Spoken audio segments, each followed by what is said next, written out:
অবশেষে দীর্ঘ প্রতীক্ষার পর বিভিন্ন প্রচার লড়াই মিছিল সভা সমিতি শেষে গতকাল অর্থাৎ 13ই নভেম্বর 2024 পশ্চিমবঙ্গের 6 বিধানসভা কেন্দ্রে উপনির্বাচনের পাশাপাশি সমগ্র ভারতবর্ষে মোট 13টি রাজ্যে 48টি বিধানসভা কেন্দ্রে উপনির্বাচন হয়ে গেল। আমাদের পশ্চিমবঙ্গে মোট 6টি বিধানসভা কেন্দ্রে উপনির্বাচন হয়েছে, যার মধ্যে নৈহাটি, তালডাংরা, মেদিনীপুর, মাদারিহাট, সিতাই এবং হারোয়া। মোটের ওপর ছোটোখাটো একটা ঘটনা ছাড়া তেমন কিছু অপ্রীতিকর ঘটনা নেই এবং মোটামুটি কিন্তু এখানে সব মিলিয়ে নির্বিঘ্নেই কিন্তু নির্বাচন অনুষ্ঠিত হয়েছে। আজকের এপিসোডে এই নির্বাচন সম্পর্কিত আমরা বিস্তারিত আলোচনা করব এবং মেনলি ফোকাস করার চেষ্টা করব এই সকল বিধানসভা কেন্দ্রগুলিতে কোন দলের জয়লাভের সম্ভাবনা রয়েছে। কেননা এর আগেও কিন্তু আমরা কোন দলের সম্ভাবনা রয়েছে সে নিয়ে আমরা আলোচনা করেছিলাম, কিন্তু সেটা ছিল ভোটের আগে। কিন্তু এবারে বুথ ফেরত সমীক্ষা যেটা আমরা দেখতে পাচ্ছি, যে তথ্য আমাদের কাছে উঠে আসছে এবং বিভিন্ন বুথে এবং সেই সঙ্গে বিভিন্ন ঘটনা, অপ্রীতিকর ঘটনা বাদ দিয়ে যে সকল ঘটনা সারা দিনব্যাপী ঘটেছে সেটা পর্যবেক্ষণ করে আমরা যেটা দেখতে পাচ্ছি সেটা নিয়ে কিন্তু আজকের এপিসোডে আমরা আলোচনা করতে চলেছি। প্রতিটি বিধানসভা কেন্দ্রে কার জয়লাভের সম্ভাবনা বেশি রয়েছে, কোন দলের সঙ্গে কোন দলের হাড্ডাহাড্ডি লড়াই হয়েছে এবং কার জয়লাভের সম্ভাবনা এখানে সব থেকে বেশি। আজকে যে সমীক্ষা আমরা নিয়ে এসেছি আপনাদের নিকট, সেটা কিন্তু বিভিন্ন দিকের উপর নির্ভর করে, বিভিন্ন বিষয়ের উপর নির্ভর করে।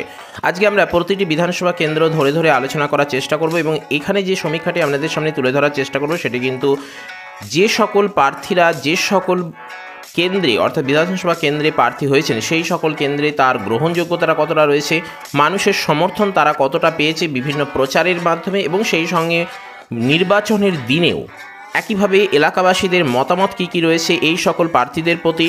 সেই সঙ্গে বিগত যে নির্বাচন হয়েছে সেটা 2021-এর বিধানসভা নির্বাচনই হোক কিংবা 2024-এর সদ্য হয়ে যাওয়া 18তম লোকসভা নির্বাচনই হোক, সেখানে ফলাফল কী হয়েছে এই সকল বিধানসভা কেন্দ্রগুলিতে সেটা একটু লক্ষ্য রাখবো। সেই সঙ্গে জাতিগত ভোটারদের সংখ্যা অর্থাৎ এই বিধানসভা কেন্দ্রগুলিতে মাইনরিটি কত রয়েছে, হিন্দু ভোটার কত রয়েছে, সেই সঙ্গে ট্রান্সজেন্ডার কত রয়েছে, মহিলা প্রার্থী কত রয়েছে, পুরুষ প্রার্থী কত রয়েছে, সেগুলোও কিন্তু এবারে ভোটের রেজাল্টের ক্ষেত্রে গুরুত্বপূর্ণ প্রভাব ফেলতে চলেছে। সেই সঙ্গে ভোটের আগে এবং ভোট চলাকালীন কিছু গুরুত্বপূর্ণ অপ্রীতিকর ঘটনাবলী কিন্তু এবারের নির্বাচনের রেজাল্টের ওপর কিন্তু প্রভাব ফেলে।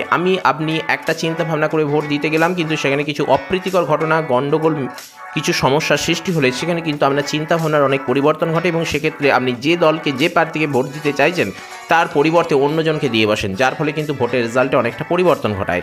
সেই সঙ্গে এই নির্বাচনে অংশগ্রহণ করা বিভিন্ন রাজনৈতিক দলের যে আভ্যন্তরীণ সংগঠন, আভ্যন্তরীণ মেলামেশা এবং সংগঠন কতটা দৃঢ়, কতটা মজবুত, সেটা কিন্তু ভোটের রেজাল্টের উপর গুরুত্বপূর্ণ প্রভাব ফেলতে চলেছে। এই সকল বিষয়গুলোর উপর ভিত্তি করেই কিন্তু প্রতিটি বিধানসভা কেন্দ্রগুলির নিয়ে আমরা একটা সমীক্ষা তৈরি করেছি, যেটা আজকে আপনাদের নিকট উপস্থাপন করার চেষ্টা করেছি। আপনারা যারা বিগত এপিসোডগুলি দেখে এসেছেন তাদের কাছে এই সকল তথ্যগুলো নতুন নাও মনে হতে পারে, কিন্তু সমীক্ষার ব্যাপারে এগুলো কিন্তু খুবই গুরুত্ব। প্রথমে যে বিধানসভা কেন্দ্রটির দিকে নজর রাখবো সেটি হলো মেদিনীপুর বিধানসভা কেন্দ্র, যেটি মেদিনীপুর জেলার অন্তর্গত এবং এখানে নির্বাচন হলো 13ই নভেম্বর। গণনা কিন্তু আমরা পেয়ে যাব 23শে নভেম্বর, কেননা মানুষের রায় কিন্তু এখন এই মুহূর্তে নির্বাচন কমিশনের ভোট বক্সে কিন্তু বন্দী রয়েছে, যা প্রকাশিত হবে আগামী 23শে নভেম্বর। কিন্তু তার আগে আমরা একটা সম্ভাব্য সমীক্ষা, সম্ভাব্য একটা ফলাফল কিন্তু আপনাদের সামনে উপস্থাপন করার চেষ্টা করছি, যেটা কিন্তু সম্পূর্ণ বা হুবহু নাও মিলতে পারে, কিন্তু একটা ধারণা করা যেতে পারে। এবং কি কি বিষয়ের উপর ধারণা করা যেতে পারে সেটা কিন্তু একটু আগে আপনাদের বললাম। প্রথমে চোখ রাখছি মেদিনীপুর বিধানসভা কেন্দ্র, যেখানে জেনারেল ভোটার রয়েছে 52,000, এসসি রয়েছে 79,000, এসটি রয়েছে 64,000, মাইনরিটি রয়েছে 59,000। মেদিনীপুর বিধানসভা কেন্দ্রে 2024-এর ভোটের বিধানসভা ভিত্তিক ফলাফলটা যদি আমরা এখানে লক্ষ্য করি তাহলে কিন্তু এখানে জুন মালিয়া এখান থেকে বিপুল ভোটে জয়লাভ করেছেন এবং তিনি ভোট পেয়েছেন কত, 1,09,925।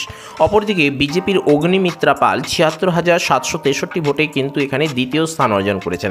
প্রধানত এখানে বিভিন্ন দল অংশগ্রহণ করলেও এখানে কম্পিটিশন হয় মাত্র দুটো দলের মধ্যে, যার মধ্যে তৃণমূল এবং বিজেপি। আর যে সকল রয়েছে বিজেপি, ফরওয়ার্ড ব্লক, আইএসএফ, তাদের মধ্যে কিন্তু তারা তৃতীয় চতুর্থ স্থানে রয়ে যায়। এখানে কিন্তু টিএমসি লিড পেয়েছিল 2024-এর বিধানসভা ভিত্তিক যে ফলাফল, সেক্ষেত্রে কিন্তু এখানে লোকসভায় 33,224টি ভোটে কিন্তু এখানে তিনি লিড পেয়েছিলেন। আবার অপরদিকে 2021-এর নির্বাচনের ফলাফলটা যদি আমরা লক্ষ্য করি তাহলে দেখতে পাচ্ছি এখানে কিন্তু জুন মালিয়া এই বিধানসভা কেন্দ্র অর্থাৎ মেদিনীপুর বিধানসভা কেন্দ্রের থেকেই জয়লাভ করেছিলেন। তারপরে 2024-এর তিনি লোকসভা ভোটে জয়লাভ করে সাংসদ হয়েছেন, যার জন্য এখানে উপনির্বাচন হচ্ছে, এটা আমাদের কাছে নতুন কথা নয়। তাই স্বাভাবিকভাবেই এখানে 2021-এ মেদিনীপুর বিধানসভা কেন্দ্র থেকে জুন মালিয়া ভোট পেয়েছে। দেখুন, এই একটি বিধানসভা কেন্দ্র থেকে মেদিনীপুর থেকে 1,21,175, সেখানে বিজেপি প্রার্থী সমিত দাস, অর্থাৎ তিনি এখানে দ্বিতীয় স্থান অর্জন করায় বা মানে তিনি এখানে হেরে যাওয়া এক কথায়, তার ফলে কিন্তু এখানে প্রার্থী চেঞ্জ করা হয়েছে। এবারেও কিন্তু সেই প্রার্থী চেঞ্জ করা হয়েছে, অর্থাৎ সমিত দাসকে কিন্তু একাধারে যেমন মেদিনীপুর লোকসভা কেন্দ্রে প্রার্থী করা হয়নি, ঠিক একইভাবে আবারও কিন্তু এখানে যে উপনির্বাচন হচ্ছে সেখানেও কিন্তু এখানে প্রার্থী করা হয়নি। এখানে কত ভোট পেয়েছিলেন তিনি? 96,778। অপরদিকে তরুণ কুমার ঘোষ সিপিএম থেকে 12,984। টিএমসি এখানে জয়লাভ করেছে দেখুন 33,325, অর্থাৎ 2021-এর তুলনায় 2024-এ দেখুন একই রকম কিন্তু লিড রয়েছে। তাহলে এবারে 2024-এর উপনির্বাচনের ক্ষেত্রে ফলাফল কী হতে পারে সেটা নিয়ে একটু জলঘোলা ব্যাপার রয়েছে। অনেকের মধ্যে বিভিন্ন বিতর্ক রয়েছে, বিভিন্ন বিশেষজ্ঞ মহল, বিভিন্ন রাজনীতিবিদ বিভিন্ন রকম কথা বলছেন। এখানে 2024-এর নির্বাচনে প্রার্থী হয়েছেন কে? তৃণমূলের সুজয় হাজরা, বিজেপির শুভজিৎ রায়, সিপিএমের তরফ থেকে মণিকুন্তল খামরুই এবং কংগ্রেসের তরফ থেকে শ্যামল কুমার ঘোষ। এবারে আসি কার জয়লাভের সম্ভাবনা বেশি রয়েছে, কেননা ভোটের বুথভিত্তিক বা বুথ ফেরত যে সমীক্ষা আমরা দেখতে পাচ্ছি সেখানে কিন্তু এখানে এই মেদিনীপুর বিধানসভা কেন্দ্রটি কিন্তু টিএমসির পক্ষে প্রথমে যতটা সহজ মনে হয়েছিল বা টিএমসি এখানে জয়লাভের সম্ভাবনা যতটা বেশি ছিল ততটা কিন্তু নয়। আমরা প্রথম থেকেই বলে আসছি এখানে কিন্তু লড়াই হাড্ডাহাড্ডি হবে এবং হয়েওছে। এখানে অগ্নিমিত্রা পালকে কিন্তু আমরা প্রায় সময়ই কিন্তু শুভজিৎ রায়ের সঙ্গে প্রচারে দেখতে পেয়েছি। তবে অগ্নিমিত্রা পাল এখানে প্রচারে অংশগ্রহণ করলেও তিনি যেহেতু সদ্য লোকসভা নির্বাচনে পরাজিত হয়েছেন ততটা কিন্তু তিনি এখানে প্রভাব ফেলতে পারবেন না যতটা কিন্তু আমরা সকলে আশা করছি। সেক্ষেত্রে এই জায়গায় যদি অগ্নিমিত্রা পাল অবশ্যই থাকবেন, তির সঙ্গে যদি দিলীপ ঘোষ থাকতেন, যদিও তিনি খড়গপুরের লোক কিন্তু তার মেদিনীপুর যেহেতু পার্শ্ববর্তী এলাকা এবং পার্শ্ববর্তী বললে ভুল হবে একই জায়গা, তাহলে কিন্তু এখানে তার জনপ্রিয়তা বিশেষভাবে রয়েছে। যদিও তিনি বর্ধমান বা পশ্চিম বর্ধমান থেকে তিনি পরাজিত হয়েছেন এবারের নির্বাচন নয় লোকসভা নির্বাচনে, কিন্তু তথাপি এখানে মেদিনীপুর এবং খড়গপুর থেকে কিন্তু তিনি বারংবার জয়লাভ করেছেন এবং এখানে তিনি কিন্তু ভূমিপুত্র বলা চলে। তাই স্বাভাবিকভাবে এখানে যদি তিনি প্রচারে বিশেষভাবে অংশগ্রহণ করতেন, যদিও তিনি একবারে অংশগ্রহণ করেননি এটা বলা যায় না, তিনি কিন্তু অংশগ্রহণ করেছেন কিন্তু ততটা প্রভাব ফেলেনি বা ততটা তিনি কিন্তু সক্রিয়ভাবে যদি আরও সক্রিয়তা দেখাতেন তাহলে কিন্তু তার একটা জনপ্রিয়তা, তার একটা এখানে কাজ করে আসার অভিজ্ঞতা এবং তিনি যে দীর্ঘদিন ধরে এখানে লড়াই করে এসেছেন মেদিনীপুর খড়গপুরে এবং তিনি এখানে দীর্ঘদিন ধরে কাজ করে এসেছেন মানুষের জন্য, সেটা কিন্তু এখানে ভোটের ক্ষেত্রে গুরুত্বপূর্ণ প্রভাব ফেলতো বলে বিভিন্ন বিশেষজ্ঞ মহল সাধারণ মানুষ কিন্তু মনে করছেন। তাই স্বাভাবিকভাবে এখানে দিলীপ ঘোষ না থাকার কারণে এবং সেই সঙ্গে অগ্নিমিত্রা পাল বিগত যে 2024-এ লোকসভা নির্বাচন সেখানে পরাজয়ের কারণে এখানে কিন্তু লড়াই হাড্ডাহাড্ডি হলেও এখানে কিন্তু এবারে তৃণমূল কংগ্রেসেরই একটু জয়লাভের সম্ভাবনা বেশি দেখা যাচ্ছে। বিশেষত বিভিন্ন বিশেষজ্ঞ মহল কিন্তু সে কথাই বলছে। অপরদিকে টিএমসির দেখুন সুজয় হাজরার সঙ্গে জুন মালিয়া, যিনি কিন্তু এবারে নির্বাচনে জয়লাভ করেছেন এবং এর আগে 2021-এও কিন্তু জয়লাভ করেছেন, তার কিন্তু এখানে উপস্থিতি বিশেষভাবে চোখে পড়ার মতো ছিল, যা কিন্তু এবারে টিএমসির ক্ষেত্রে অনেকটাই কিন্তু অক্সিজেন দিচ্ছে, তাদের জয়লাভকে অনেকটা এগিয়ে নিয়ে গেছে। অপরদিকে সিপিআই কংগ্রেসের প্রচারে শুরু করে জনহিতকর কার্যকলাপ, মিটিং মিছিল পথসভা ততটা কিন্তু চোখে পড়ার মতো নয়। তারা উপস্থিত ছিলেন, একেবারে যে অনুপস্থিত তা নয়, তারা প্রচার চালিয়েছেন কিন্তু ততটা প্রভাব ফেলতে পারবে না এবং ততটাও কিন্তু চোখে পড়ার মতো ছিল না। অর্থাৎ এখানে হাড্ডাহাড্ডি লড়াই হবে ঠিকই, কিন্তু লড়াইয়ের শেষে মাঠে বা ময়দানে কার জয়লাভ ঘটবে সেটাই চিন্তনীয় বিষয়। কিন্তু এই ক্ষেত্রে দেখতে পাচ্ছি আমরা প্রচারের দিক থেকে সেই সঙ্গে এখানে যে ভোট হয়েছে সারাদিন ব্যাপী তেমন কোনো প্রভাব ফেলতে পারেনি। স্বাভাবিকভাবে এখানে কিন্তু তৃণমূল কংগ্রেসের জয়লাভের সম্ভাবনাই বেশি দেখা যাচ্ছে।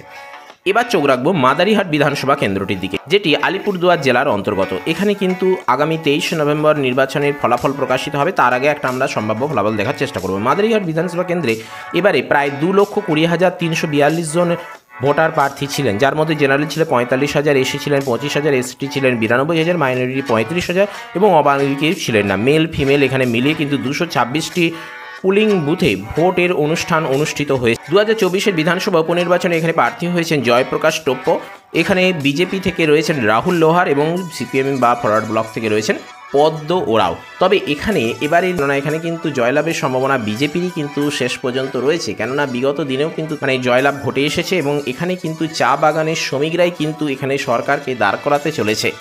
এখানে বিজেপির তরফ থেকে কিন্তু মানে জয়ের সম্ভাবনা অনেক বেশি, লিড বলুন মার্জিন বলুন সব দিক থেকে বেশি। এখানে চা বাগান রয়েছে মোট 78টি, যার মধ্যে 2021-এ এই চা বাগান 78টি চা বাগানের মধ্যে বিজেপি 67টা চা বাগানে তারা জয়লাভ করেছিল এবং সেই তরফ থেকে টিএমসি পেয়েছিল 11টি চা বাগানে লিড। কিন্তু 2024-এ সেই পার্থক্য বা সেই ডিস্ট্যান্স অনেকটাই কমিয়ে এনেছে তৃণমূল কংগ্রেস। তৃণমূল 2024-এর লোকসভা নির্বাচনে সেখানে 38টা চা বাগান দখল করে নেয়, অপরদিকে বিজেপির হাতে থাকে মাত্র 40টা। তাহলে এবারে সেই ব্যবধান কি আরও বাড়তে চলেছে? টিএমসি কি তাহলে আরও এগোতে চলেছে?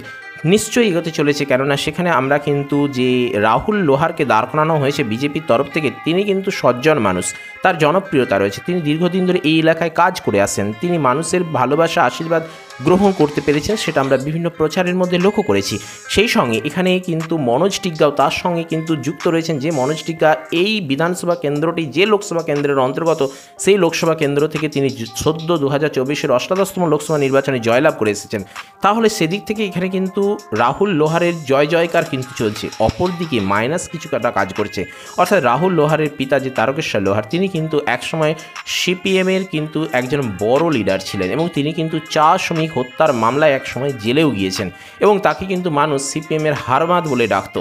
সেইটা কিন্তু এখানে অনেকটা কাজ করতে পারে, দেখা যাক। তবুও কিন্তু যদিও বিগত দিনের কথা ভুলে গিয়ে মানুষ যদি এবারে সেই বিজেপিকে দেখে, মনোজ টিগ্গাকে দেখে, নরেন্দ্র মোদীকে দেখে এবং সেই সঙ্গে রাহুল লোহারের জনপ্রিয়তাকে দেখে যদি ভোট দেয়, তাহলে কিন্তু এখানে জনপ্রিয়তার খাতিরে এবং সেই সঙ্গে বিগত দিনের যে ভোটের লড়াই, সেগুলোর উপর নির্ভর করেই কিন্তু এখানে মাদারিহাট বিজেপির হাতেই থাকছে। চা শ্রমিকরা তবে কিন্তু বর্তমানে অনেকটা তৃণমূলের দিকে ঘেঁষে রয়েছে।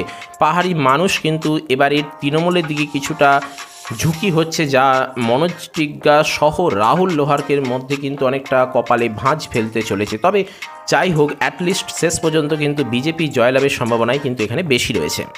এবার আমরা কথা বলবো হারোয়া বিধানসভা কেন্দ্র নিয়ে, যেটি উত্তর 24 পরগনা জেলার অন্তর্গত বসিরহাট লোকসভা কেন্দ্রের অন্তর্গত। টিএমসি শেখ রবিউল ইসলাম এখানে প্রার্থী হয়েছেন, বিজেপি প্রার্থী হচ্ছেন লিটল দাস এবং আইএসএফ থেকে পিয়ারুল ইসলাম, কংগ্রেস থেকে হাবিব রেজা চৌধুরী। এটা আপনারা সকলেই জানেন। জেনারেল ভোটারের দিকে যদি একটু চোখ রাখি, তাহলে 20,000, এসসিদের মধ্যে রয়েছে 35, এসটিদের মধ্যে রয়েছে 25,000, মুসলিমদের 1,70,000। অর্থাৎ মুসলিম অধ্যুষিত এই এলাকায় মুসলিম ভোট ব্যাংক কিন্তু এখানে বিশেষভাবে তৃণমূল কংগ্রেসকে জয়লাভের সম্ভাবনায় বাড়িয়ে দিচ্ছে। এখানে 2021-এ বিজেপি পেয়েছিল 38,606 ভোট, টিএমসি পেয়েছিল 1,30,398। যেখানে দেখুন বিজেপি পেয়েছে 38,000 প্লাস, সেখানে টিএমসি কিন্তু প্রায় 1.5 লাখের কাছাকাছি। অপরদিকে আইএসএফ 49,420 ভোট। অর্থাৎ এখানে কিন্তু 2021-এ আইএসএফ দ্বিতীয় স্থান অর্জন করেছিল, সেই তুলনায় টিএমসি প্রথম এবং বিজেপি তৃতীয় স্থান। 2024-এ এবারে বিজেপি রয়েছে কত? 34,235টি ভোট, টিএমসি থেকে 1,45,356, আইএসএফ থেকে 34,365। লিড রয়েছে কত? 1,11,000। মুসলিম অধ্যুষিত এই এলাকায় অর্থাৎ হারোয়া বিধানসভা কেন্দ্রটি মূলত টিএমসি এবং আইএসএফের মধ্যেই লড়াই হতে চলেছে। লড়াই তো হয়েও গেছে, ভোট বক্সে সেটা কিন্তু মানুষের জনাদেশ সেখানে কিন্তু বন্দী রয়েছে, প্রকাশিত হবে আগামী 23শে নভেম্বর। তার আগে কিন্তু আমরা এখানে বলতে চাই, এখানে কিন্তু টিএমসি এবং আইএসএফের মধ্যেই লড়াই হবে। বিজেপি কিন্তু এখানে তৃতীয় স্থানে রয়ে যাবে। বামফ্রন্ট প্রার্থী এখানে কিন্তু প্রার্থী দেয়নি, বামফ্রন্টের কোনো প্রার্থী এখানে প্রার্থী দেয়নি, বরং তারা আইএসএফকে সমর্থন করেছে, কেননা তারা এখানে জোটবদ্ধভাবে কিন্তু এখানে লড়ছে। বামফ্রন্ট এবারে টিএমসির সঙ্গে যোগ না দিয়ে বরং এরা আইএসএফের সঙ্গে যোগ দিয়েছে। আইএসএফের প্রচার এখানে কিন্তু বিশেষভাবে সাড়া ফেলেছে। বামফ্রন্টের সুজয় চক্রবর্তী বারংবার দেখা গিয়েছে তাকে কিন্তু, এবং সেই সঙ্গে নওশাদ সিদ্দিকীকেও এখানে আইএসএফের প্রার্থীর সঙ্গে প্রচারে পা মিলিয়েছেন। টিএমসি থেকে কিন্তু কংগ্রেসে যোগ দেওয়া কংগ্রেস প্রার্থী হয়েছেন, যার জন্য এখানে কিন্তু টিএমসির কিছুটা হলেও ভোট কমে যেতে পারে এবং সেই ভোট কিন্তু যাবে কংগ্রেসের গড়ে। বিজেপির প্রচারে ততটা কিন্তু এখানে সাড়া ফেলেনি, যদিও এখানে সন্দেশখালী পার্শ্ববর্তী এলাকা, তবুও কিন্তু এখানে বিজেপি ততটা প্রকাশ ফেলেনি এবং সেই সঙ্গে সন্দেশখালীতে 2024-এর লোকসভা নির্বাচনে কিন্তু রেখাপাত্র পরাজিত হয়েছেন, সেটা কিন্তু এখানে অনেকটা প্রভাব ফেলতে চলেছে বিজেপির খারাপ রেজাল্টের দিকে। তবে টিএমসি খুব ভালো এখানে প্রচার করেছে এবং মানুষের কাছাকাছি পৌঁছে যাওয়ার চেষ্টা করেছে এবং অনেকটা পেরেওছে। টিএমসির প্রচারে এখানে সর্বদাই দমকল মন্ত্রী সুজিত বসু এবং সেই সঙ্গে নারায়ণ গোস্বামীকেও কিন্তু আমরা দেখেছি, এমনকি ফিরহাদ হাকিমকেও কিন্তু এখানে দেখতে পাওয়া গিয়েছে। এবং যদিও তিনি কিন্তু এখানে প্রচারে এসে কিছু ভুলভাল মন্তব্যের জন্য বিভিন্ন বিতর্ক, বিভিন্ন নিন্দারও সম্মুখীন হতে হয়েছে। একটা অংশ কিন্তু আইএসএফকে সমর্থন করতে চলেছে, অর্থাৎ বসিরহাট লোকসভা কেন্দ্রের অন্তর্গত এই হারোয়া বিধানসভা কেন্দ্রটির একটি বৃহৎ অংশ আইএসএফকে সমর্থন করতে চলেছে। অপরদিকে হাজী নুরুল ইসলামের সদ্য প্রয়াণ হওয়া এবং তার 1,11,000 ভোটে সদ্য লোকসভা নির্বাচনে জয়লাভ করা, সেটা কিন্তু এবারে তৃণমূলের ক্ষেত্রে অনেকটা ভালো দিক। তবে তার পুত্র অর্থাৎ মেজ ছেলে শেখ রবিউল ইসলামকে প্রার্থী করা হয়েছে, অর্থাৎ তার পিতাকে দেখে এখানে ভোট দেবে এবং শেখ রবিউল ইসলাম বারংবারই তার পিতার বিভিন্ন কার্যকলাপ, বিভিন্ন জনহিতকর চিন্তাভাবনা মানুষের সামনে তুলে ধরেছেন। টিএমসির মার্জিন কিন্তু এখানে তবে কিছুটা কম হবে, কেননা আইএসএফ কিছুটা ভোট বক্সে তারা ভোট টানবে, তবে শেষ পর্যন্ত কিন্তু টিএমসি জয়লাভের সম্ভাবনাই 100%। নেক্সট আমরা চোখ রাখবো সিতাই বিধানসভা কেন্দ্রটির দিকে, যেটি কোচবিহার জেলার অন্তর্গত। এখানে দেখুন মোট ভোটার রয়েছে প্রায় 3,05,565, যা general, SC, ST, minority, male female মিলিয়ে এখানে 300টি পুলিং বুথে ভোট হয়েছে। এখানে 2024-এর লোকসভা ভোটের বিধানসভা ভিত্তিক ফলাফলটা এই মুহূর্তে আপনারা পেজে দেখতে পাচ্ছেন। এখানে জগদীশ চন্দ্র বর্মা বসুনিয়া 28,377টি ভোটে জয়লাভ করেছেন, কিন্তু এখানে 2021-এর ফলাফলটা লক্ষ্য করুন। এখানে জগদীশ চন্দ্র বর্মা 10,112টি ভোটে এখানে জয়লাভ করেছেন। এবারে তার পত্নী সঙ্গীতা রায় বসুনিয়াকে এখানে প্রার্থী করা হয়েছে। দেখা যাক এখানে কে জয়লাভ করতে পারে। একদিকে শেখ রবিউল ইসলাম অর্থাৎ হাজী নুরুল ইসলামের পুত্র, অপরদিকে কিন্তু এখানে সঙ্গীতা রায় অর্থাৎ পত্নীকে কিন্তু এখানে প্রার্থী করা হয়েছে। তবে অপরদিকে দীপক কুমার রায়েরও কিন্তু এখানে বিশেষভাবে জনপ্রিয়তা রয়েছে, অর্থাৎ দীপক কুমার রায়ের সঙ্গে কিন্তু নিশীথ প্রামাণিক এখানে প্রচারে অংশগ্রহণ করেছেন। এদিকে আবার প্রার্থীর পরিচিতি এবং সেই সঙ্গে জনপ্রিয়তা, দীর্ঘদিন ধরে এলাকায় কাজ করার একটা বিশেষভাবে প্রভাব অভিজ্ঞতা রয়েছে। ফরওয়ার্ড ব্লক এবং কংগ্রেস ততটা এখানে প্রভাব ফেলতে পারেনি। টিএমসি প্রার্থী সঙ্গীতা রায় সংসদ জগদীশ চন্দ্র বসুনিয়ার পত্নী এবং সেটা কিন্তু অনেকটা প্রভাব ফেলবে। পাহাড়ি অঞ্চলের মানুষ কিন্তু বর্তমানে বিজেপির দিকেই কিছুটা ঝুঁকে রয়েছে, কিন্তু বর্তমানে সেই ঝোঁকটা কিন্তু তৃণমূলের দিকে আসছে। দেখা যাক এখানে কে জয়লাভ করে। তবে এখানে সর্বশেষ যে তথ্য, যে সমীক্ষা উঠে আসছে, বুথ ফেরত সমীক্ষা, সেখান থেকে বলা চলে এখানে কিন্তু সঙ্গীতা রায় জয়লাভের সম্ভাবনাই বেশি রয়েছে। অপরদিকে কিন্তু যে প্রার্থী রয়েছেন তিনি কিন্তু বারংবার এই নিয়ে 3বার পেরিয়ে 4বার তিনি কিন্তু পরাজিত হতে চলেছেন। তো এই নিয়ে আজকে আমরা 4টি বিধানসভা কেন্দ্র নিয়ে আলোচনা করলাম। সময় দীর্ঘ হয়ে যাচ্ছে, আর বাকি 2টি বিধানসভা কেন্দ্র এবং কী কী অপ্রীতিকর ঘটনা, ভোটকে কেন্দ্র করে যে সকল ঘটনা ঘটেছে যা এবারের রেজাল্টে প্রভাব ফেলতে চলেছে, পরবর্তী নেক্সট এপিসোডে আলোচনা করব। ভিডিওটি কেমন লাগলো অবশ্যই জানান, এবং সেই সঙ্গে আপনি যদি এই বিধানসভা কেন্দ্রের প্রার্থী হয়ে থাকেন কিংবা যদি নাও হয়ে থাকেন তাহলেও আপনারা বলুন, জানান যে এখানে রেজাল্ট কি হতে চলেছে, কোন বিধানসভা আসন কোন দলের আন্ডারে যেতে চলেছে, কোন দলের জয়লাভের সম্ভাবনা বেশি হতে চলেছে। কেননা এবারের রেজাল্টটি কিন্তু পরিষ্কার করে দেবে আগামী 26-এর বিধানসভা নির্বাচনের ফলাফলটিকে। তো চলুন আজকের এপিসোড আপাতত এ পর্যন্তই। ভিডিওটি ভালো লাগলে একটি লাইক করবেন, প্রয়োজনের সাথে শেয়ার করবেন, এবং চ্যানেলে নতুন এসে থাকলে কিংবা পুরনো ক্যান্ডিডেট এখনও পর্যন্ত সাবস্ক্রাইব করে না থাকলে অবশ্যই সাবস্ক্রাইব করে অল নোটিফিকেশনটি অন রাখবেন, কেননা ইন্ডিয়ান পলিটিক্স সম্পর্কিত বিভিন্ন তথ্য, গুরুত্বপূর্ণ তথ্য কিন্তু আপনারা চ্যানেলে নিয়মিত পাবেন। তো চলুন আজ আপাতত এ পর্যন্তই। নমো টুডে, দেখা হচ্ছে পরের এপিসোডে। জয় হিন্দ, বন্দে মাতরম।